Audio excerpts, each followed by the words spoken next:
अच्छा जी, अगर हम लास्ट क्लास की बात करें तो हम लोगों ने acid basis and oxide start करा था हमने अल्हम्दुलिल्लाह।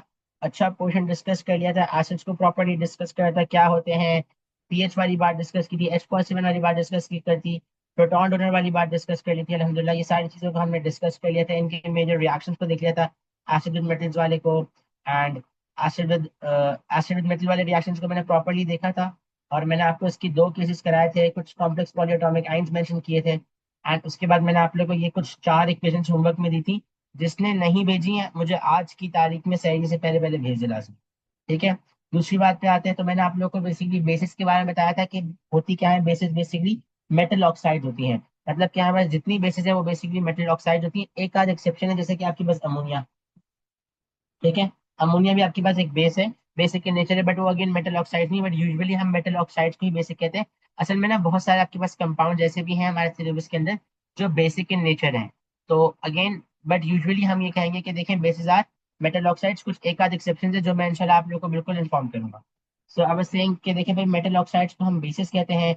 और ये फर्दर कैटेगराइज होते हैं दो कैटेगरी के अंदर, एक होते हैं यहाँ पर सॉल्युबल ऑक्साइड, एक होते हैं इनसॉल्युबल। जो इनसॉल्युबल है हम उनको सिर्फ बेसिक कहते हैं, बट जो सॉल्युबल मेटालिक ऑक्साइड होते हैं वो पानी के अंदर डिजोल्व होने के बाद मेटल हाइड्रोक्साइड में कन्वर्ट हो जाते हैं।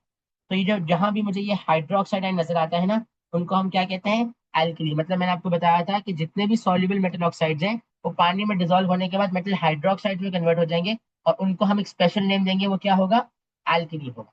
ठीक है जी। तो ये वाली थोड़ी सी हमने बात की थी। और मैंने आप लोग को रिएक्शन में एल्कलीस का कराया था। ये देखो ये जो यहाँ पे ये वाला केस है ना, ये सारा वही पुरानी वाली मतलब ऊपर वाली ही बात है कि बेसिस आर मेटल ऑक्साइड जैसे कि सोडियम ऑक्साइड वगैरह, and soluble bases are metal hydroxide जैसे कि sodium hydroxide and all that. यहाँ पे मैंने सोडियम ऑक्साइड को बेसिकली लिखना दिखाया था। तो अगर हम यहाँ पे देखें, ओ माय डेज, ओके, तो अगर हम यहाँ पे देखें हमारे पास ये सोडियम ऑक्साइड है। मैं अगर आप लोग को भी ये दिखा दूँ, कोई इतना मुश्किल केस है नहीं। सोडियम ऑक्साइड की अगर हम बात करते हैं तो सोडियम बेसिकली ग्रुप वन का है आपके पास। गाइस मेरी आवाज सबको आ रही है ना? Yes sir. Sodium basically group one का है, तो उसका जो चार्ज होगा वो 1+ होगा। ऑक्सीजन आपके पास ग्रुप सिक्स का है। ग्रुप सिक्स का मतलब है इसकी वैलेंस शेल में 6 इलेक्ट्रॉन है। और अगर इसकी वैलेंस शेल में 6 इलेक्ट्रॉन है तो बेसिकली क्या होगा, ये अपने ये दो फर्दर इलेक्ट्रॉन्स को गेन करेगा। तो बेटा जब भी कोई भी एटम दो फर्दर इलेक्ट्रॉन्स को गेन करेगा तो उसके ऊपर एक चार्ज आ जाएगा जिसको हम क्या कहेंगे, 2-। जब भी आप इलेक्ट्रॉन्स को गेन करेंगे आपके ऊपर नेगेटिव का चार्ज आएगा। एंड अगर मैं सोडियम ऑक्साइड की बात करूँ, ये सोडियम आ गया, ये ऑक्सीजन आ गया, एंड यहाँ पे आपके पास this two is gonna come down here, ये यहाँ नीचे आ जाएगा। एंड ये वन आपके पास बेसिकली यहाँ नीचे आ रहा है, right? So it was Na2O, this was sodium oxide.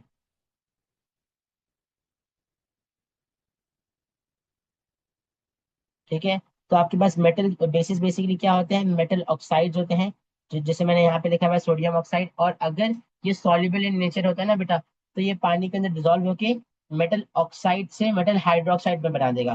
तो हाइड्रोक्साइड वाले केस में क्या होगा, मेटल सोडियम तो आपके पास +1 है, हाइड्रोक्साइड 1- होता है। ये 1 1 नीचे आएगा तो अगेन हमें कुछ भी लिखने की जरूरत नहीं पड़ेगी। So it's gonna look as sodium hydroxide.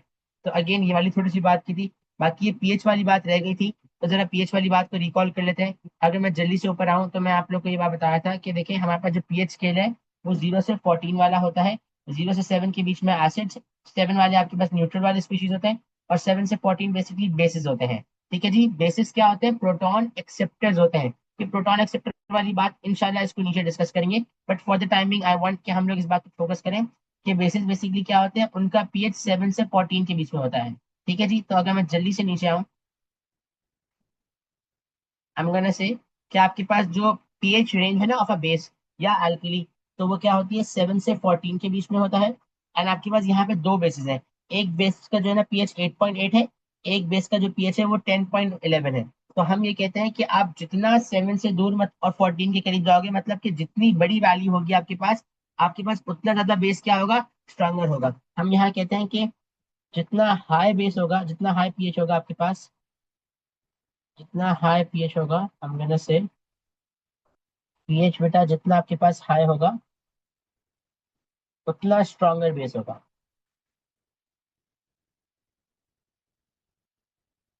और पीएच जितना लो होगा उतना वीक बेस होगा।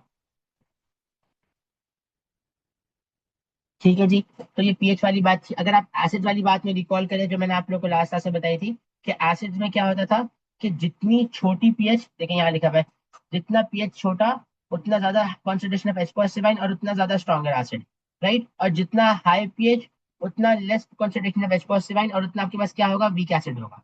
ठीक है जी। तो पीएच में एसिड्स के अंदर आप 7 से 0 की तरफ जब जाओगे तो आपके पास एसिड्स मोर स्ट्रॉन्गर हो जाएगा। और बेस की अगर बात करें तो, और अगर बेस की बात करें तो जब मैं 7 से 14 की तरफ जाऊंगा तो हमारे पास बेस क्या हो जाएगा, स्ट्रॉन्गर बेस हो जाएगा। ठीक है। Strength of the base will increase as I am gonna go from 7 to 14। जब मैं 7 से 14 की तरफ जाऊंगा तो मेरे पास जो बेस है वो क्या हो जाएगी, उसकी बेसिसिटी इंक्रीज हो जाएगी, वो स्ट्रॉन्गर बेस बन जाएगा। ऑलराइट। तो ये थोड़ी सी बात हमने डिस्कस की थी। फिर हमने इस रिएक्शन को देखा था एसिड विद बेसिस या अल्कलीज वाला, जिसमें मैंने आपको दो केसेस कराए थे। एक magnesium oxide with nitric acid, जिसमें आपके पास magnesium nitrate and H2O produce हो रहा था। ये जो रिएक्शन है आपके पास, ये बेस प्लस एसिड वाला है। सर मुझे कैसे पता चला ये बेस है, बिकॉज देखो बेटा ये मेटल ऑक्साइड्स है। ज्यादा आपके पास ऑल मेटल ऑक्साइड हम से आर बेसिक इन नेचर। ठीक है जी। तो ये क्या हो गया बेटा, आपके पास बेस आ गया, base plus acid forming salt plus water. Okay. और अगर आप यहाँ पे आए तो अगर मैं इसको देखूं तो ये पास HCl है और ये NaOH है। मुझे बताइए ये जो NaOH है क्या ये बेस है या ये अल्कीली है या ये दोनों है या ये कोई भी नहीं है? जी। कोई भी मुझे बताए, सोडियम हाइड्रोक्साइड क्या है, क्या ये बेस है या ये अल्कीली है, क्या है? ऊपर लिखा हुआ है माशाल्लाह अल्कीली दिख तो रहा है, लेकिन मुझे बताएं क्या मैं इसको बेस बोलूंगा या नहीं बोलूंगा? फिर वैसे आप बताएंगे मैं। You can call it a base.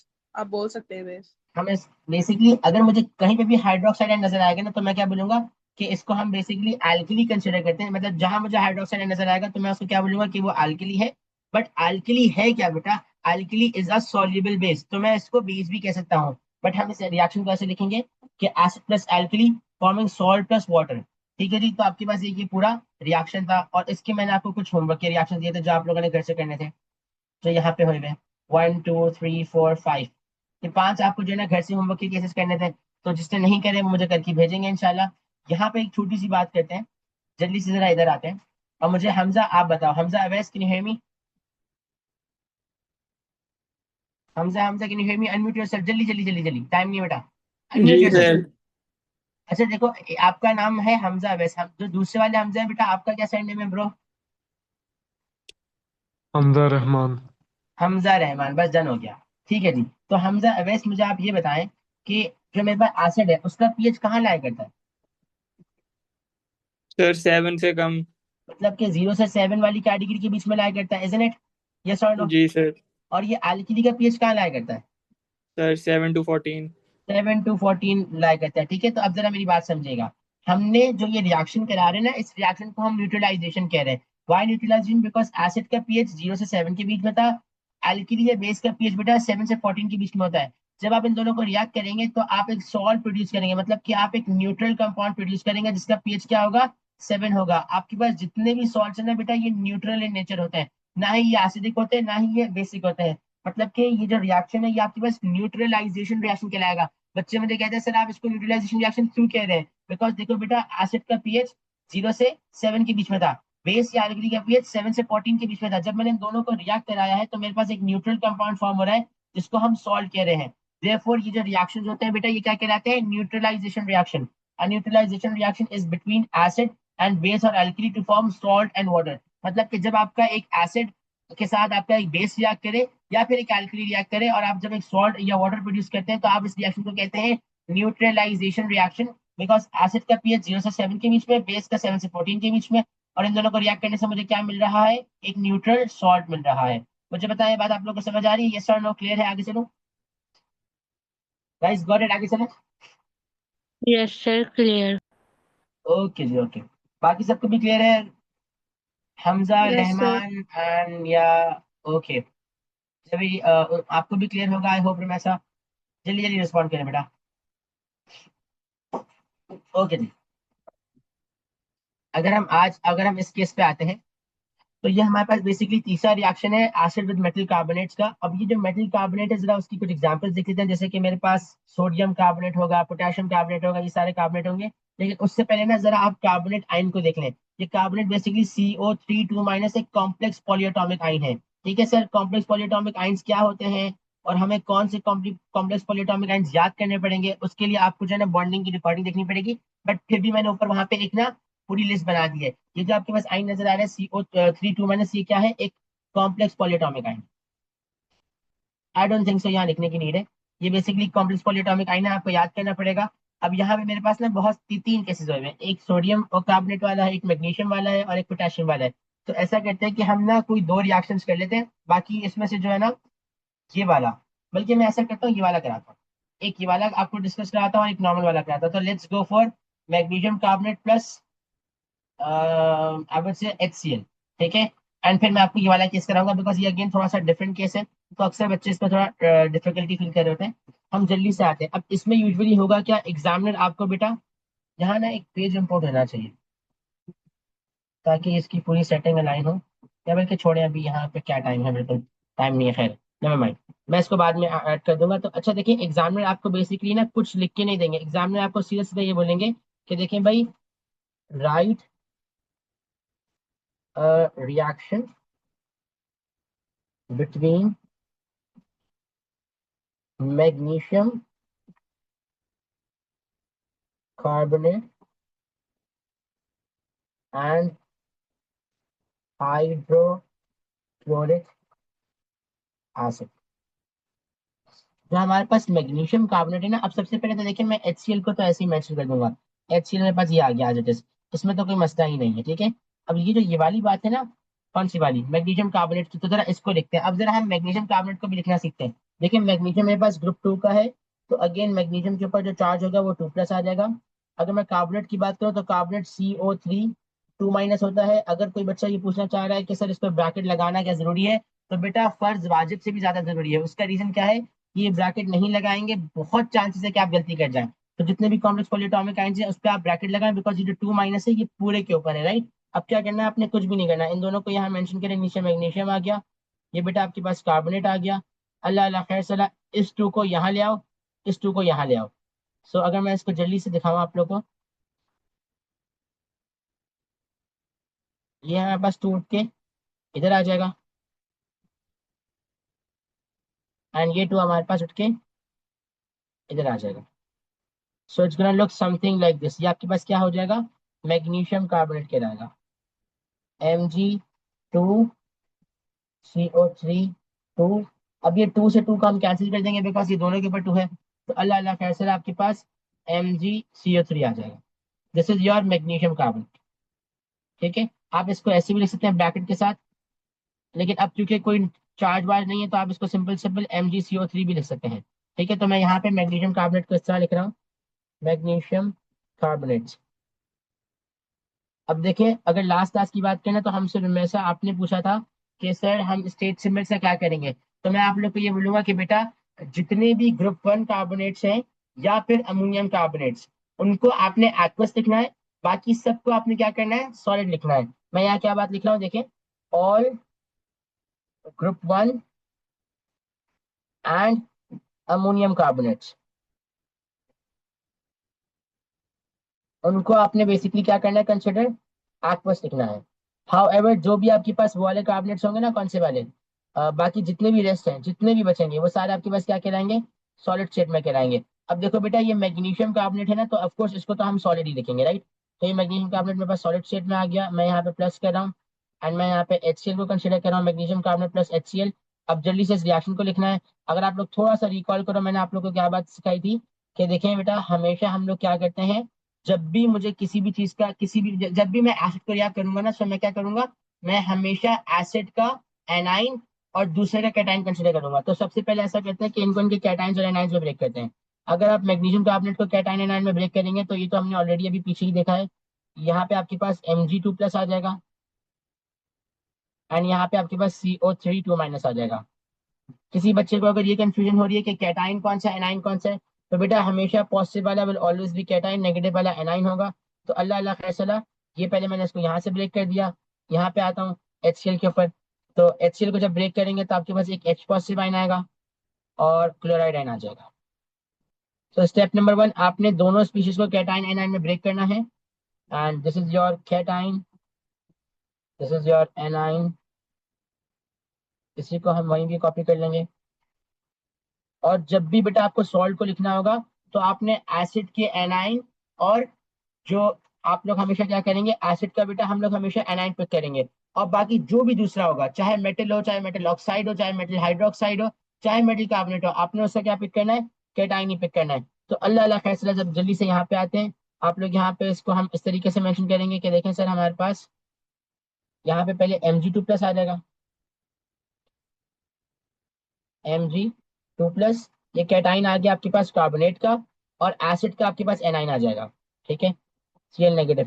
और आप यहाँ पर जल्दी से MgCl लिखेंगे, ये टू बेटा नीचे आ जाएगा, देखो Cl2 के, मैग्नीशियम के 2 को हम Cl के नीचे ले आएंगे, क्लोरीन के 1 को बेटा हम लोग मैग्नीशियम के नीचे ले आएंगे। सो अल्लाह अल्लाह फैसला, आई am gonna get MgCl2, this is my salt. अगर आप इसकी जनरल रिएक्शन को देखो तो बेसिकली होता क्या है, carbonate plus acid forming salt plus water plus carbon dioxide gas, ठीक है जी। तो अगर मैं इसको थोड़ा सा सही करूं, अब से नीचे इसको थोड़ा सा सही करें, नीचे ले आते हैं हल्का सा, या सो आपने जल्दी से सॉल्ट तो बना दिया, बाकी अब हमें क्या करना है, अल्लाह अल्लाह फैसला, वाटर को और कार्बन डाइऑक्साइड गैस को मेंशन करना है, this is gonna be my H2O, this is gonna be carbon dioxide gas. अब जल्दी से यहाँ पे बैलेंसिंग वाले केस पे आते हैं, ठीक है। मैंने आपको बताया कि आपने क्या करना है, टेंशन नहीं लेनी, यहाँ पे अलग से कुछ भी नहीं करना, बस थोड़ा सा इक्वेशन को देखना है, ऑटोमेटिक सारा काम होगा। जरा यहाँ गौर करते हैं, देखिए रिएक्टेंट साइड, प्रोडक्ट साइड पे अगर आप देखें तो मैग्नीशियम आपके पास 1 है, 1 मैग्नीशियम है, राइट। और अगर आप प्रोडक्ट रिएक्टेंट साइड पे देखें तब भी मैग्नीशियम 1 है, मतलब कि रिएक्टेंट एंड प्रोडक्ट साइड पे दोनों साइड पे आपके पास मैग्नीशियम 1 1 ही है। तो इसमें तो कोई टेंशन वाली बात है नहीं, इसको हमें बिल्कुल नहीं छोड़ेंगे। हाउ एवर अगर आप यहाँ गौर करें तो क्लोरीन आपके पास यहाँ पे बेटा प्रोडक्ट साइड पे कितने हैं, 2 हैं। यहाँ पे मेरे पास 2 क्लोरीन है, और बेटा रिएक्टेंट साइड पे मेरे पास कितने क्लोरीन है, 1 क्लोरीन है, राइट। सो मैं क्या करूंगा, क्योंकि प्रोडक्ट साइड पे 2 हैं और रिएक्टेंट साइड पे 1 है, तो मैं इसके पीछे क्या लगा दूंगा, 2 लगा दूंगा। और जब मैं इसके पीछे 2 लगाऊंगा तो आप देखें यहाँ पे हाइड्रोजन भी 2 हो गया बेटा रिएक्टेंट साइड पे, और प्रोडक्ट साइड पे भी हाइड्रोजन 2 हो गया, राइट। तो इसका मतलब इसकी तो कोई टेंशन नहीं है। कार्बन को कंसिडर करें तो रिएक्टेंट साइड पे भी 1, प्रोडक्ट साइड पे भी 1। और अगर ऑक्सीजन को देखेंगे तो रिएक्टेंट साइड पे बेटा आपके पास देखो 3 ऑक्सीजन है, और प्रोडक्ट साइड पे एक ये ऑक्सीजन और 2 ये ऑक्सीजन, तो 1 + 2 कितने हो गए, ऑफकोर्स 3 हो गए। तो आपके पास यहाँ पे अब हर चीज बैलेंस हो गई, एंड अल्लाह अल्लाह फैसला, this is your whole equation. इसके अंदर आप क्या कह रहे हैं कि this is your whole equation of magnesium carbonate plus hydrochloric acid, जिसमें आप क्या प्रोड्यूस कर रहे हो, सॉल्ट प्लस वाटर। मैंने यहाँ स्टेट सिंबल्स को मेंशन करा है, जल्दी से देख लें। देखिए मैंने आपको बताया कि जितने भी कार्बोनेट्स होंगे सिवाय ग्रुप 1 या अमोनियम कार्बोनेट्स के, जिस बच्चे को इस वक्त अमोनियम का केस नहीं पता, टेंशन नहीं लो बेटा, अभी नीचे आ रहा है मैं खुद कराऊंगा। तो 12 जितने भी ग्रुप 1 या अमोनियम कार्बोनेट्स होंगे वो आपके पास क्या होंगे, एक्वस की फॉर्म में होंगे। बाकी सारे कार्बोनेट्स आपके पास क्या होंगे बेटा, सॉलिड की फॉर्म में होंगे। देखो मैंने क्या लिखा है, all group 1 and ammonium carbonates aqueous, बाकी सारी दुनिया सॉल्ट। तो यहाँ पे आपने मैग्नीशियम कार्बोनेट को सॉलिड लिख दिया, और HCl को आप क्या यहाँ पे एक्वस लिखेंगे, बिकॉज HCl तो हमारे पास जो है ना वो होता है लाइक वर्ड यूज से एक्वस होता है, राइट। और अगर मैं यहाँ पे MgCl2 पे आता हूँ तो ये भी सॉल्ट है, इसको भी एक्वस कर दो, आपके पास H2O लिक्विड फॉर्म में बनेगा, और कार्बन डाइऑक्साइड तो बेटा गैस आएगी। तो ये आपके पास अल्लाह अल्लाह फैसला पूरी इक्वेशन फॉर्म हो गई। सब बच्चे मुझे बताएं, क्लियर है, कोई टेंशन कोई परेशानी कोई मसला, आगे चलें। Yes, sir, clear. जल्दी जल्दी रिस्पॉन्ड करेंगे। अंशरा आपको क्लियर है, हमजा बोथ आप लोग बताओ, जवेरिया आपको क्लियर है, शामिर माशाल्लाह टाइम पे आए आज, आपको Yes, क्लियर sir, है बेटा। clear. जी सर क्लियर है सर, क्लियर है। ओके जी ओके। मुझे बताओ शामिर, एक्वस क्या क्या मतलब है। सर एक्वस मतलब उसमें हाइड्रोजन मिला हुआ है ना। नॉट मतलब वो ना, मतलब एग्जैक्टली। लिक्विड टाइप का है। एक्वस का मतलब है ये एक ऐसा सॉल्यूशन है जिसके अंदर वाटर इज द सॉल्वेंट, ये बात मैंने ना तो उस कल वही परसों है। कराई भी थी, हाँ मतलब जी। 19 20 बात हो गई, चलो कह लेते हैं, आपकी भी मान लेते हैं, बट इसको ऐसे नहीं, वो ही नहीं कहेंगे। एक्वस बेसिकली एक ऐसा सॉल्यूशन होता है इन विच सॉल्वेंट इज वाटर, मतलब कि एक ऐसा सॉल्यूशन जिसके अंदर आपके पास सॉल्वेंट क्या हो, पानी हो, उसको हम क्या बोलेंगे, एक्वस सॉल्यूशन कहेंगे। ठीक है जी, एक ये केस हो गया हमारे पास। जल्दी से आगे ये चलते हैं सर इसके यहाँ। अंदर वाटर होना जरूरी है। 110% वाटर होना जरूरी है, वाटर नहीं होगा तो फिर वो एक्वस कहलाएगा ही नहीं। लाइक उसके अंदर अगर मतलब और भी अगर लिक्विड हो तो वो एक्वस नहीं होगा? जैसे कि नहीं नहीं, वो आपस नहीं होगा। अब जैसे कि अगर आपसे मैं पूछना कि कौन से लिक्विड्स, तो उसमें हमारे पास इथेनॉल हो सकता है। होता क्या है कि देखें, हम लोग ना बहुत वाटर को बेसिकली एज ए सॉल्वेंट लेते हैं। ठीक है, मुझे सॉल्यूशंस वगैरह बनाना है, तो बहुत सारे जहां जहां आप वाटर को एज ए सॉल्वेंट लोगे ना, वो आपके पास एक्वस कहलाएगा। वाटर के अलावा आप बहुत सारे और सॉल्वेंट्स लेते हैं, जैसे कि इथेनॉल को सॉल्वेंट लेते हैं, जैसे कि पायरिडीन को सॉल्वेंट लेते हैं, जैसे कि ईथर को सॉल्वेंट लेते हैं। बहुत सारे कार्बोक्सिलिक आपके पास बहुत सारे कार्बन कंटेनिंग एसिड से सॉल्वेंट्स होते हैं, तो वो सारे एक्वस नहीं कहलाते। एक्वस का सिर्फ मतलब क्या है, जब पानी सॉल्वेंट हो, अगर no water so no aqueous. Alright, उसको फिर आप सादा लिक्विड लिख दोगे, उसको फिर आप एल लिख दोगे, इस तरह एल लिक्विड। ठीक है गॉट सर। दिस बात, ये समझ आ रही है आपको? यस और नो? समझ गया। ओके जी। अब आप लोग ना पास पेपर्स में देखेंगे, आपको एक ये वाला केस नजर आएगा, sodium carbonate plus ethanoic acid. ठीक है, तो ये इथेनोइक एसिड जो है ना, एक कार्बन कंटेनिंग एसिड है, तो इसको देख के हमें टेंशन कुछ भी नहीं लेनी। ये बहुत आसान है, मैं जल्दी से करा रहा हूँ।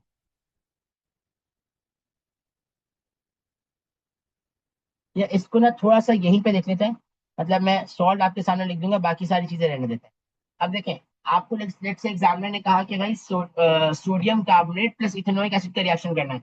तो आपने बोला कि देखिए सर, सोडियम हमारे पास ग्रुप 1 का है, अनकार्बोनेट ग्रुप 3 का है, या चलो अगर मैं लिख भी दूं सोडियम कार्बोनेट को यहाँ पे कहीं, अगर लेट से एग्जामिनर मुझसे कहते हैं कि भाई मुझे सोडियम कार्बोनेट को लिखना है, तो सोडियम कार्बोनेट को लिखना बहुत आसान है। कार्बोनेट, सोडियम बेसिकली ग्रुप 1 का है, तो Na 1+ हो जाएगा। कार्बोनेट आपके पास CO3 2- है, सो अगेन ये आपके पास Na इधर आ जाएगा, CO3 इधर आ जाएगा। एंड आपने बेटा इसके 2 को पिक करना है, और आपने उसको यहाँ पे पेंशन करना है, और इसके 1 को पिक करना है, और उसको यहाँ पे मेंशन करना है। सो it's gonna look something like this, Na2CO3, Na2CO3, this is sodium carbonate. अगर आप सोडियम कार्बोनेट के रिएक्शन को देखेंगे विद इथेनोइक एसिड, तो इथेनोइक एसिड आपके पास ना इस तरीके का एसिड होता है।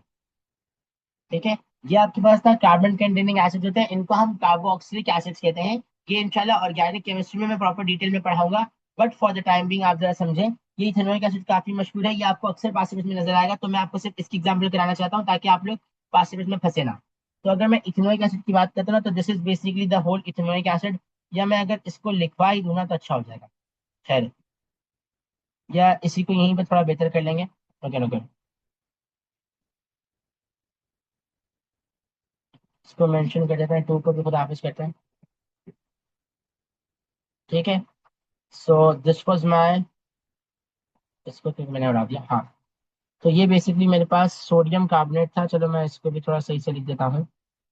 सो this was sodium carbonate Na2 bracket open CO3, sodium carbonate plus ethanoic acid. Okay, ethanoic acid is something like this, CH3COOH। अब मुझे इसका रिएक्शन करना है। अब ना स्टेप नंबर 1 मैंने आप लोगों को क्या सिखाया था, कि बेटा हम लोग को हमेशा, इसको जरा यहाँ रखें, थोड़ा हम ऊपर करेंगे तसल्ली से। स्टेप नंबर 1 में आपको क्या बताया था कि आप लोग को हमेशा क्या करना होता है, जो आपका जो भी आपके पास सब्सटेंस है ना, उनको उनके कैटायंस और एनायंस से ब्रेक करना है। तो ये तो बहुत आसान स्टेप है, जल्दी से आते हैं यहाँ पे। मैं क्या करूंगा, मैं फौरन से इसको ब्रेक कर दूंगा, तो आपके पास ये जो है ना ब्रेक होके सोडियम आइन बन जाएगा, Na+ आइन, और ये ब्रेक होके क्या बना देगा बेटा, कार्बोनेट आइन बना देगा, CO3 2-। ठीक है, और यहाँ पे क्या होगा आपके पास ना, बेसिकली क्योंकि ये एसिड है ना, तो अब जरा मेरी बात समझना, आप लोग खुद रिलेट करना मेरी बात से। लेट से मैंने HCl ऐसे लिखा होता है ना आपके सामने, मैं कह रहा हूँ बेटा मैं ऐसे लिख रहा हूँ, तो ऐसे भी लिख सकते हैं, तो ये सब मसला नहीं है। ठीक है, मतलब आपने इसको इस तरह लिख दो, मतलब ऐसे लिखना इतना मुनासिब तो नहीं, बट चलो मैं आपको एक बात बता रहा हूँ ताकि आप लोग ना इसको यहाँ से रिलेट कर सकें। ठीक है, अब होता क्या है, जब आप एक HCl को पानी में डिजोल्व करते हैं, तो आप एक H पॉजिटिव आयन फॉर्म करते हैं और एक क्लोराइड आयन फॉर्म करते हैं, राइट? मतलब कि आपके पास HCl के अंदर एक H पॉजिटिव आयन है और एक क्लोराइड आयन है। सिमिलरली ये जो आपके पास इथेनोइक एसिड है ना, सिमिलरली अगर मैं इस इथेनोइक एसिड की बात करूँ, HCl वाली एग्जाम्पल को अपने सामने रखते हुए देखिएगा, ये जो मेरे पास इथेनोइक एसिड है जो आप लोग को यहाँ नजर आ रहा है, ये बेसिकली ब्रेक होता है 2 आयन्स के अंदर। यहाँ पे पहले आपके पास आएगा एक अदद A9, which is bracket open CH3 COO1 और आपके पास एक आएगा H पॉजिटिव है। ठीक है जी। तो यहाँ पे आपके पास ना दिस स्पीशी, इस स्पीशी का नाम है इथेनोइक एसिड। और ये जो आइन आपके पास बना है ना बेटा, इसको हम कहते हैं इथेनोएट आइन। ठीक है, ये कहलाता है इथेनोएट आइन, इथेनोएट आइन।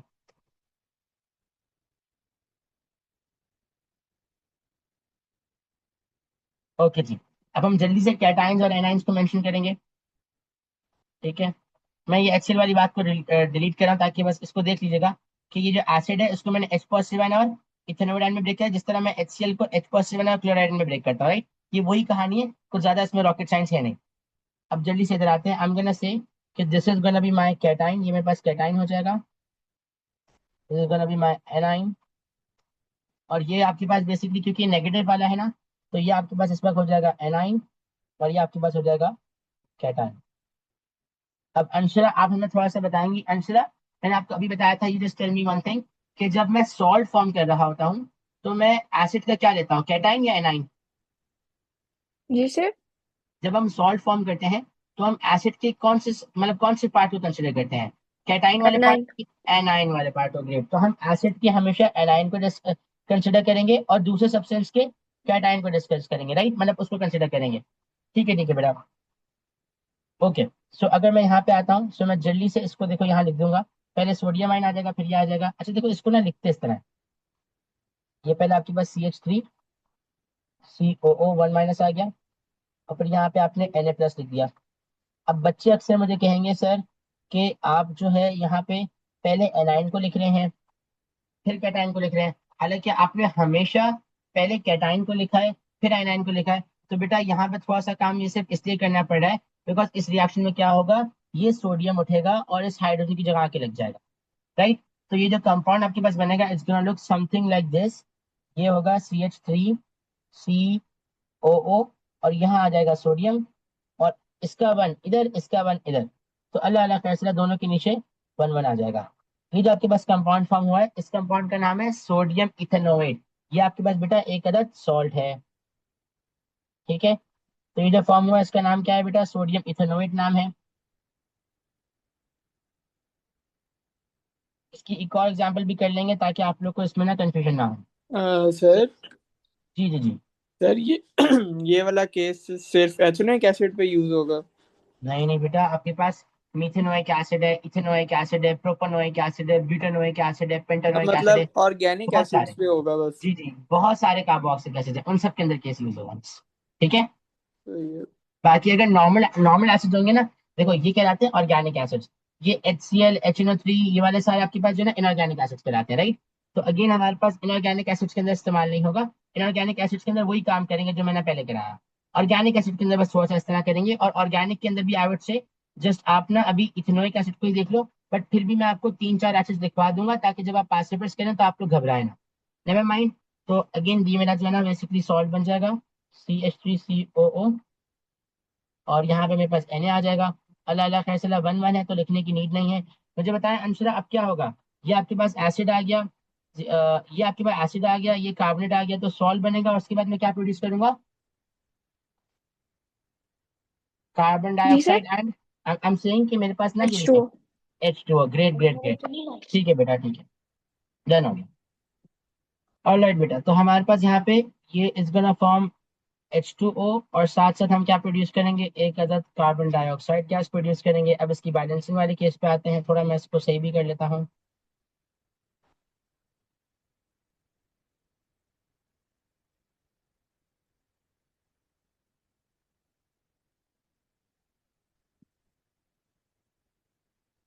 यहाँ पे आपने कार्बन डाइऑक्साइड गैस को प्रोड्यूस कराना है।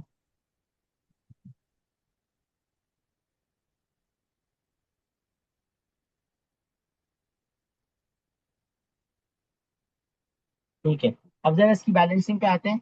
सबसे पहले जो है ना, हमने मेजर मेजर सब्सटेंसेस को देखना है। अगर मैं यहाँ गौर करूँ तो मुझे नजर आ रहा है सोडियम प्रोडक्ट साइड पे 1 है, राइट, बट रिएक्टेंट साइड पे मुझे सोडियम के 2 एटम्स नजर आ रहे हैं। यस और नो? ऐसा ही है? प्रोडक्ट साइड पे मेरे पास सोडियम 1 है बट रिएक्टेंट साइड पे मेरे पास सोडियम 2 है, तो अब हम क्या करेंगे, क्योंकि प्रोडक्ट साइड पे सोडियम 1 है और रिएक्टेंट साइड पे मेरे पास 2 सोडियम्स है, तो मैं क्या करूंगा, मैं यहाँ पे 2 लगा, मैं यहाँ पे 2 लगा। अब जब हमने यहाँ पे 2 लगाया ना, तो आई कैन अंडरस्टैंड कि देखो मेरा सोडियम तो बैलेंस हो गया, बिकॉज अब सोडियम भी 2 हो गए और यहाँ भी सोडियम 2 हो गए। बट प्रॉब्लम क्या आ गई कि अब आपके पास ये वाली जो पूरी चेन है, मतलब CH3COO, ये आपके पास 2 आ गए। हाउएवर यहाँ पे अगर आप देखो ना, तो ये वाली चेन तो आपके पास सिंगल ही है, तो अब इस 2 को बैलेंस करने के लिए मैं यहाँ 2 लगा दूंगा। और अगर आप लोग जरा गौर करें, तो ये CH3COO, ये वाली चेन और ये वाली चेन 2 लगाने से क्या हो गई, ये दोनों चीजें बिल्कुल बराबर हो गई और आपके पास यहाँ पे 2 moles of H positive ion भी आ गए, मतलब कि आपके पास यहाँ पे 2 हाइड्रोजन भी आ गए हैं, राइट, बिकॉज हाइड्रोजन भी 2 हैं। और अगर आप यहाँ पे भी देखें तो हाइड्रोजन भी 2 आ गए। तो अगेन ये भी मेरे पास बैलेंसिंग में पूरा केस सॉल्व हो गया। फिर अगर मैं कार्बन को देखूँ, तो यहाँ पे देखो प्रोडक्ट साइड पे कार्बन भी 1 है, यहाँ भी कार्बन 1 है, और इसके अलावा अगर ऑक्सीजन को देखें तो यहाँ 3 है और यहाँ भी मेरे पास 3 है। तो अल्लाह अल्लाह खैर सलाह, अब हमें कुछ भी बैलेंसिंग करने की नीड नहीं है, बस मैं इनकी नेम मेंशन कर देता हूँ। जो आपने कंपाउंड ये वाला देखा है, दैट वाज इथेनोइक एसिड। इस कंपाउंड का नाम सोडियम कार्बोनेट है, सोडियम कार्बोनेट। और जो लास्ट वाला कंपाउंड है जो हमारे पास सॉल्ट है बेसिकली, उसका नाम क्या हो जाएगा, सोडियम इथेनोएट,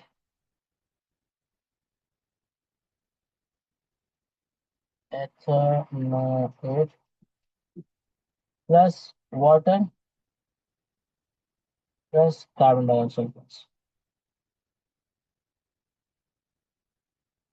ठीक है, जल्दी से जरा स्टेट सिंबल्स पे आ जाते हैं। अब देखिए मेरी बात सुने और कीजिएगा, मुझे बताएं क्या यहाँ पे ये मेरे पास एक ग्रुप 1 कार्बोनेट है, यस और नो।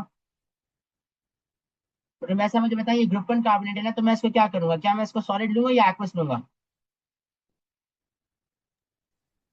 सॉलिड से। नो नो नो, देखो मैंने क्या बात बताई थी कि जितने भी ग्रुप 1 और अमोनियम कार्बोनेट्स हो गए उनको हम क्या लेंगे, एक्वस लेंगे, और जो मेरे पास रेस्ट होते हैं उन सबको हम सॉलिड लेंगे, राइट। तो मुझे बताएं सोडियम कार्बोनेट क्या ग्रुप 1 कार्बोनेट है, यस और नो।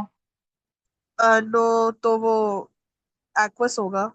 एक्वस होगा, right, because of course sodium group 1 का है, तो मेरे पास यहाँ पे क्या हो जाएगा, ये एक्वस हो जाएगा। ठीक है हमजा, आप बिल्कुल सही कह रहे हैं बेटा, ये हमारे पास हो जाएगा एक्वस।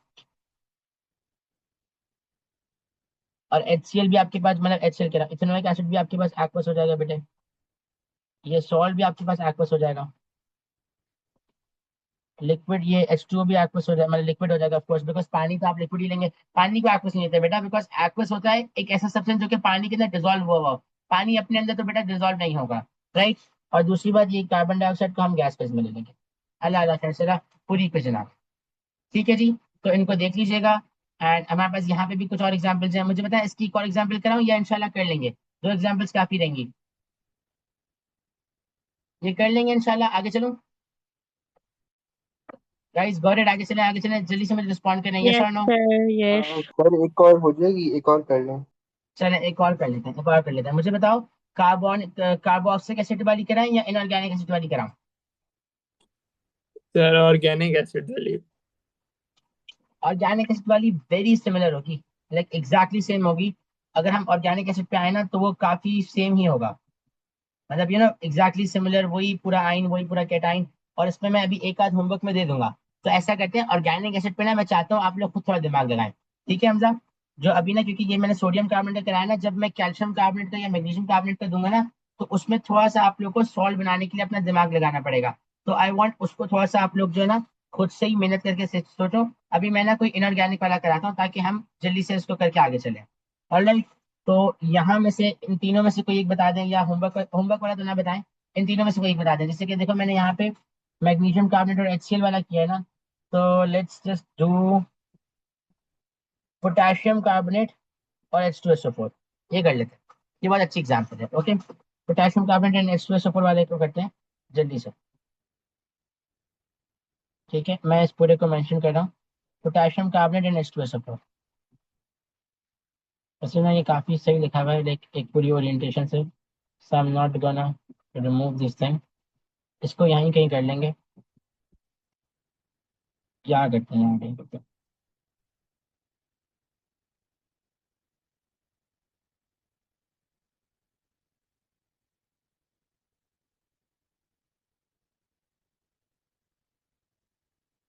ये आप लोग के पास नोट होना चाहिए कि ये मतलब ये इसको ना आप लोग बिल्कुल इंपॉर्टेंट समझे, इसको हर बच्चा अपने पास कॉपी कर ले। मैं इसको यहाँ पे लिख भी देता हूँ थोड़ा बड़ा करके। दिस इज अ नोट के आपके पास जितने भी बेटा ग्रुप 1 के, जितने भी आपके पास बेटा ग्रुप 1 के या अमोनियम कार्बोनेट्स होंगे, तो आपके पास क्या कराएंगे, सॉल्युबल कराएंगे। अमोनियम क्या होता है उसकी बात करेंगे इंशाल्लाह, डोंट वरी। ठीक है, बाकी जितने भी हैं, बाकी जितने रेस्ट हैं वो सारे क्या होंगे, सॉलिड फॉर्म में होंगे। जल्दी से आते हैं एक केस, जैसे मैंने बताया कि हम पोटेशियम कार्बोनेट और सल्फ्यूरिक एसिड कर रहे हैं। तो एग्जाम में जब आपको बोलेंगे कि बेटा पोटेशियम कार्बोनेट वाला केस करना है, आपने कुछ भी नहीं करना, यहाँ पे आना है। सबसे पहले मैं अगर बताऊँ तो पोटेशियम ग्रुप 1 का है, तो पोटेशियम इज गोना बी, इसको हम के प्लस कर देंगे, 1+। और कार्बोनेट आपके पास CO3 2- होता है, तो ये के इधर आ जाएगा, CO3 इधर आ जाएगा। इस 2 को हम नीचे ले आएंगे बेटे, एंड इस 1 को हम यहाँ ले आएंगे नीचे। सो it's gonna look something like this, potassium carbonate, brackets लगाएंगे तो आपकी अपनी आसानी हो जाएगी, प्लस सल्फ्यूरिक एसिड।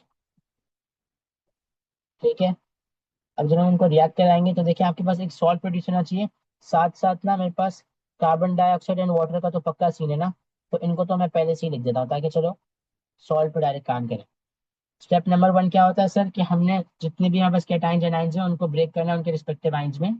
तो पोटेशियम को जब ब्रेक करेंगे तो ऑफ कोर्स हमने ऊपर भी हमें देख ही रहा है कि इट्स गोना बी पोटेशियम आइन, पोटेशियम कार्बोनेट सॉरी। तो ये पोटेशियम आइन हो जाएगा, और साथ साथ आपके पास ये कार्बोनेट आइन हो जाएगा, CO3 2-। और अगर सल्फ्यूरिक एसिड को देखेंगे तो वो कुछ ऐसा दिखेगा हमें। सल्फ्यूरिक एसिड में अगर आप गौर करें ना, तो आपको एक H पॉजिटिव आयन मिलेगा, और साथ साथ एक सल्फेट आयन मिलेगा। Sulphate ion complex polyatomic ion की लिस्ट में है, ग्रुप में भेजा हुआ है। किसी बच्चे ने अगर कॉपी नहीं करा तो बेटा थोड़ी सी जहमत करें, कॉपी करें, इंशाल्लाह आपको फायदा होगा। ओके जी, नेवर माइंड। ये कैटाइन हो गया बेटे, और ये एनाइन हो गया। This is gonna be cation, ये मेरे पास एनाइन हो जाएगा। ठीक है, हमजा रहमान की हेमी एम ऑडिबल, जल्दी जल्दी बेटा सब अटेंटिव रहे। हमजा बताओ कि हेमी आपको आवाज आ रही है? जी हमजा मुझे बताओ, जब मैं सॉल्ट बनाता हूँ तो मैं एसिड का क्या लूंगा? सर रिपीट करें। जब मैं सॉल्ट को फॉर्म करूंगा बेटे, तो फिर मैं एसिड का क्या कंसिडर करूंगा, एनाइन या कैटाइन?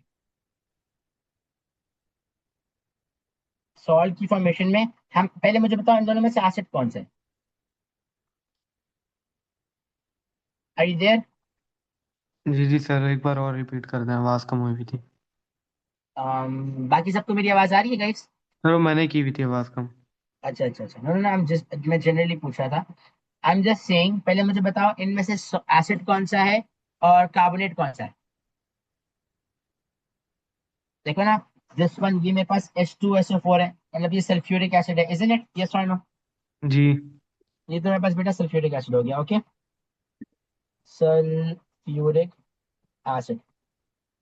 और इस वाले का नाम क्या होगा, पोटेशियम कार्बोनेट, बिकॉज ये जो के है ये पोटेशियम को रिजेंबल करेगा, इजंट इट?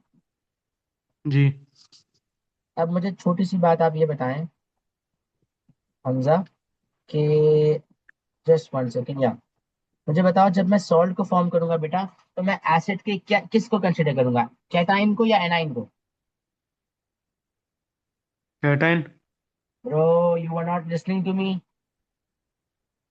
जब मैं अभी सारी कहानी कर रहा था तो आपका शायद इंटरनेट का इशू था, या यू आर आउट जोन, या you are doing something else, क्या कर रहे थे मुझे बताओ। Hamza please don't do sir this मुझे प्लीज। पूरा क्लियर याद नहीं आ रहा। देखिए आप ना एक बात अभी ना मेरे साथ रिपीट करेंगे। आप क्या, हर बच्चा अपने साथ ना इसको हिफ्स कर ले, एक हाथ पे लिखो बेटा, इसको पढ़ते रहो, पूरी रात पढ़ते रहो। ये बात कोई बच्चा नहीं भूलेगा कि जब भी मैं सॉल्ट फॉर्म करूंगा, मैं एसिड का हमेशा क्या कंसिडर करूंगा, एनाइन कंसिडर करूंगा। जब भी हमजा अनम्यूट योरसेल्फ, ये आप ही हमें हेल्प करेंगे। एसिड का मैं हमेशा क्या कंसिडर करूंगा बेटा, एनाइन कंसिडर करूंगा, क्या एनाइन। कंसिडर करूंगा? एनाइन। और एसिड मुझे बताओ इन दोनों में से एनाइन, एनाइन कौन सा वाला होता है, नेगेटिव वाला एनाइन, पॉजिटिव वाला कैटाइन, राइट? तो जब भी मैं जी सॉल्ट फॉर्म करूंगा मैं एसिड का क्या कंसीडर करूंगा बेटा, एनाइन कंसीडर करूंगा, और एसिड के अलावा जो भी मेरे पास दूसरा होगा उसका क्या कंसीडर करूंगा बेटे, कैटाइन कंसीडर करूंगा। क्या कैटाइन कंसीडर करूंगा, कैटाइन। जल्दी कैटाइन से आते हैं, शाबाश। अपने आप को अनम्यूटेड रखिएगा। यहाँ पे मैं पोटेशियम आयन को लेकर आ गया हूँ, और मैंने यहाँ पे सल्फेट आयन को भी पिक कर लिया है। मैंने यहाँ पोटेशियम को मेंशन कर दिया बेटे, SO4 को मेंशन कर दिया। अब क्या होगा, ये टू कहाँ जाएगा बेटे, ये जो टू है ना सल्फेट के ऊपर वाला, इसको हम चार्ज को इग्नोर करके पोटेशियम के नीचे ले आएंगे। ओके, और पोटेशियम के ऊपर हम्म वाले वन को हम कहाँ ले जाएंगे, सल्फेट के नीचे ले आएंगे। हम इस तरह ना बस नंबर्स को इंटरचेंज करें, दैट्स इट। चार्ज को हम इग्नोर करेंगे, ठीक है हमजा। ओके सर इग्नोर क्यों करना होता है? बस आपने चार्ज को इग्नोर करना है, ये एक सेटिंग है थोड़ी सी, समझो। ठीक है, चार्ज को इग्नोर करो, बस नंबर को आगे पीछे ले आओ। मतलब सल्फेट के ऊपर वाले नंबर को पोटेशियम के नीचे, पोटेशियम के ऊपर वाले नंबर को सल्फेट के नीचे, तो आपके पास you gonna form potassium sulphate. Okay बेटा, आप क्या फॉर्म करोगे, पोटेशियम सल्फेट फॉर्म करोगे, जिसको पोटेशियम मैं यहाँ सल्फेट मेंशन कर दूंगा। ठीक है, तो ये आपका बेटा सॉल्ट बन गया। इस सॉल्ट का नाम है पोटेशियम सल्फेट।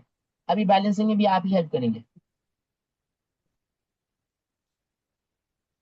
या चलो बैलेंसिंग में हमें ना हेल्प करेंगे। मुझे बताओ अब हमजा, ये वाली बात भूलोगे तो नहीं ना इंशाल्लाह, कि एसिड का नहीं नहीं हमेशा एनाइन और बाकी दूसरे का कैटाइन, ताकि हम सॉल्ट फॉर्म करें, और चार्जेस को इग्नोर करके नंबर्स को इंटरचेंज करेंगे। ऑलराइट बेटे। ओके आप क्या कल की देखो, मैं बहुत माजरत, मैं इंशाल्लाह अभी रिकॉर्डिंग अपलोड करता हूँ क्लास, बल्कि नहीं, मेरी एक दूसरी क्लास है। मैं 12:30 बल्कि नहीं, 1 सवा 1 तक रिकॉर्डिंग अपलोड करूंगा। मैं जैसी रिकॉर्डिंग अपलोड करूंगा मैं ग्रुप पे बता दूंगा। जिस बच्चे को थोड़ी सी कंफ्यूजन हो रही है बेटा, रिकॉर्डिंग को जाके लाजमी देखें। वो है ही इसलिए ताकि आप लोग अपने कॉन्सेप्ट डिवाइन कर सकें। शामिर, आवाज आ रही है आपको, यस और नो? जी सर आ रही है बस। तो चलो मुझे इसमें ना हेल्प करो बैलेंसिंग में। मुझे बताओ पोटेशियम कितना है प्रोडक्ट साइड पे, दो है सर। रिएक्टेंट साइड पे कितने हैं? दो। तो अभी इसको तो छेड़ने की नीड नहीं है, राइट। नहीं सल्फर सर। कितने हैं? सल्फर एक ही है। एक ही है ना, दोनों केस में मेरे पास एक ही है, राइट। और कार्बन देखो, कार्बन भी मेरे पास दोनों केसेस में एक ही है, इजंट इट? जी जी। एंड अगर हम हाइड्रोजन को देखें तो हाइड्रोजन रिएक्टेंट प्रोडक्ट साइड पे भी दो है, रिएक्टेंट साइड पे भी दो है। तो क्या इसको कुछ छेड़ने की नीड है? बिल्कुल नहीं कोई सर नीड नहीं है, बैलेंस ये है। तो ऑलरेडी बैलेंस है। तो हम क्या बोलेंगे, potassium carbonate sulphuric acid forming potassium sulphate, carbon dioxide and water. Okay, ये क्या बनाएगा, कार्बन डाइऑक्साइड एंड वाटर। ठीक है जी। सो ये हमारे पास एक फुल तबाही एग्जाम्पल हो गई इसकी। एंड आई होप अब आप सब लोग को ये वाला कॉन्सेप्ट क्लियर होगा। ठीक है, इसको थोड़ा सा हम ऐसे कर देते हैं, या आई होप सब लोग को ये वाला कॉन्सेप्ट क्लियर होगा। किसी को कुछ पूछना है, कोई टेंशन, कोई परेशानी, कोई मसला? अंशरा आपको क्लियर है, बाकी सबको भी क्लियर है बेटा? जी सर क्लियर है। ओके जी। आज वैसे भी माशाल्लाह आदि इमाम तो गायब है, ये लोग पता नहीं क्या कह रहे हैं। इनका रमजान का वही नहीं खत्म हो रहा है यार। यहाँ आधी तराबियां खत्म होने वाली, लो बताओ। Never mind. ठीक है जी। So this was the whole idea, ये हमारे पास केस था। ठीक है, हमजा अवैस, मैं आपसे कह रहा हूँ कि इंशाल्लाह जो ये वाली दूसरी एग्जांपल है ना, मैं आपको होमवर्क में एक आध एग्जांपल दे रहा हूँ, उसको थोड़ा ट्राई करना। अगर कार्बोक्सिलिक एसिड वाला नहीं होगा ना तो डोंट वरी, मैं इंशाल्लाह करा दूंगा। ऑलराइट, जी जी सर ठीक है। ये तीन सर ये एग्जांपल्स वाली ये हैं। एग्जाम्पल दोबारा एक्सप्लेन कर दें ये वाली जो अभी की थी जी। डन, ठीक है। तो जरा जल्दी से इसको देखते हैं, ठीक है। ये आपने पूछा है रमेश से या मिनाहिल ने पूछा है? Romaisa sir. Okay okay, Ramesh से जरा जल्दी से ना, प्लीज कीप योरसेल्फ अनम्यूटेड, इसको डिस्कस करते हैं। ओके, यहाँ पे हुआ क्या है, यहाँ पे हमारे पास this was potassium carbonate and sulphuric acid. मैंने एसिड का एनाइन पिक कर लिया, राइट। और कार्बोनेट का मैंने क्या पिक करा है बेटे, कैटायन। अब मैं इन दोनों को यहाँ पे लेकर आ गया। अब हम क्या करेंगे, जल्दी से जो मेरे पास जो कैटाइन है, मतलब जो पोटेशियम है, उसके मैं वन को सल्फेट के नीचे ले आऊंगा, और सल्फेट के टू को मैं पोटेशियम के नीचे ले आऊंगा। So I am gonna form K2SO4। मुझे बताओ यहाँ ये वाली बात क्लियर है, यस और नो? Yes sir. ये मेरे पास यहाँ पे अल्लाह अल्लाह खैर सलाह सॉल्ट आ गया, फिर मैंने कार्बन डाइऑक्साइड को मेंशन करा, और फिर वाटर को मेंशन करा। तो ये मेरी पूरी इक्वेशन आ गई। अब हमें बस बैलेंसिंग को चेक करना था। तो सबसे पहले मैंने देखा, मुझे बताया प्रोडक्ट साइड पे पोटेशियम कितने, टू। रिएक्टेंट साइड पे कितने, टू। सल्फर कितने, एक है। दोनों जगह पे दोनों जगहों पे एक ही है, राइट, और एक कार्बन है। भी एक ही है। तो अगेन अब मुझे कुछ छेड़ने की नीड ही नहीं है, हाइड्रोजन भी दो ही है, राइट। यहाँ बस एक एडिशन आप कर सकते हैं, वो ये है, स्टेट सिंबल से मेंशन कर लें। तो पोटेशियम कार्बोनेट, अब मुझे जल्दी से मैं साहब ही बताएं, पोटेशियम कार्बोनेट क्या ग्रुप वन कार्बोनेट है, यस और नो, इजंट इट? ये कौन सा कार्बोनेट है? यस तो यस ये अगर यस। ग्रुप वन कार्बोनेट है तो सर ये क्या होगा, एक्वस हो जाएगा।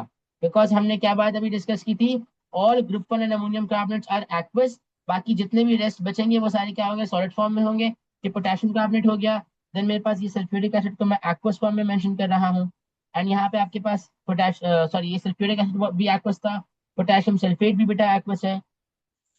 Carbon dioxide basically gas phase में आया है, और ये liquid water basically liquid form में आपके पास प्रोड्यूस हो गया। ठीक है जी। So this was the whole equation. मुझे बताया बेटा, आप क्लियर है? कोई टेंशन, कोई परेशानी, कोई मसला? Got it? Clear sir. ठीक है जी, ठीक है।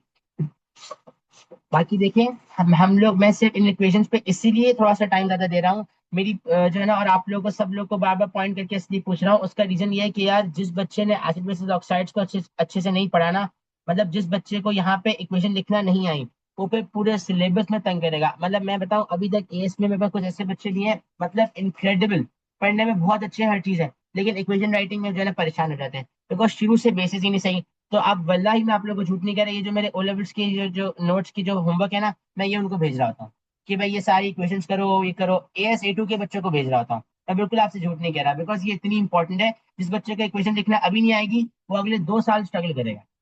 अब आप यहाँ बोलेंगे हमने तो लेना ही नहीं ए लेवल्स में केमिस्ट्री, तो मैं क्या ही बोलूँ। लेकिन फिर भी ओ लेवल्स या IGCSE में तो स्ट्रगल करना पड़ेगा। तो प्लीज इसको देख लीजिएगा। ठीक है, ये होमवर्क है, इसमें बस मैं एक और होमवर्क मेंशन कर रहा हूँ, आप लोग का बहुत अच्छा सेटअप हो जाएगा। Go for magnesium carbonate, MgCO3 plus ethanoic acid. ठीक है, ये बहुत अच्छी इक्वेशन है, और इसको लाजमी करना है। ये 4 होमवर्क हैं, मैं आप लोगों के ग्रुप में शेयर कर रहा हूँ। नॉन निगोशियबल बात है, कोई बच्चा मुझे बोले आज, मैं फिर बता रहा हूँ, एक तो चलो आज ना मेरे अपने एंड से भी थोड़ा लेट हो गया था, बट ये है कि please next time B on time. और दूसरा ऐसा है कि कोई बच्चा मुझे बोले कि सर मैं, मेरा वो ये था वो था, XYZ कोई मसला था, तो वो बिल्कुल मैं टॉलरेट नहीं करूंगा। और शामिर रुमैसा, आप दोनों के मॉक्स भी है ना बेटा, फिर भी आप लोग जो है ना लाजमी एटलीस्ट दो दो तो करें।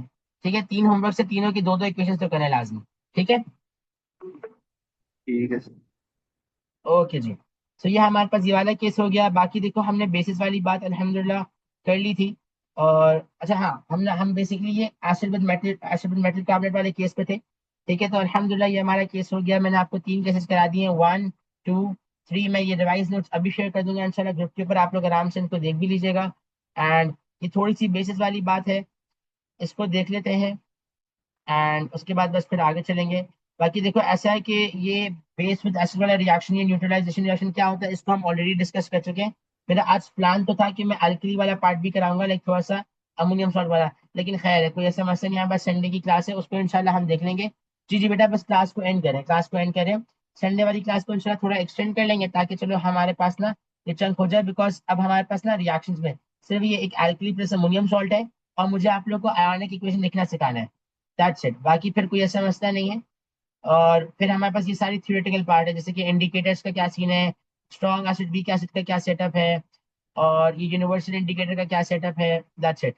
और कुछ यूजेस हैं, और फिर ऑक्साइड्स। तो होपफुली इंशाल्लाह कोशिश करके और हिम्मत करके, अगर मैं संडे की क्लास आप लोगों की थोड़ी बड़ी ले सका, तो इंशाल्लाह मैं ये पूरा चैप्टर, बल्कि नहीं, संडे को तो रात को क्लास नहीं होती, सुबह होती है, बट नेवर माइंड, फिर भी चलो मैं कोशिश करूंगा कि थोड़ी बड़ी क्लास ही प्लान करूँ। संडे को हमारी क्लास बेटा 2 बजे होगी, पाकिस्तानी टाइम 2 बजे होगी। तो सब बच्चे please be on time, sharp 2 बजे मैं रिकॉर्डिंग स्टार्ट करूंगा। मुझे ज्यादा पार्ट कराना है, मेरा दिल है कि मैं एसिड बेसिस ऑक्साइड्स कंप्लीट करा दूं, मतलब एटलीस्ट एसिड बेसिस कंप्लीट करा दूं, ताकि ऑक्साइड्स को फिर हम नेक्स्ट उस पर ले जाए ना।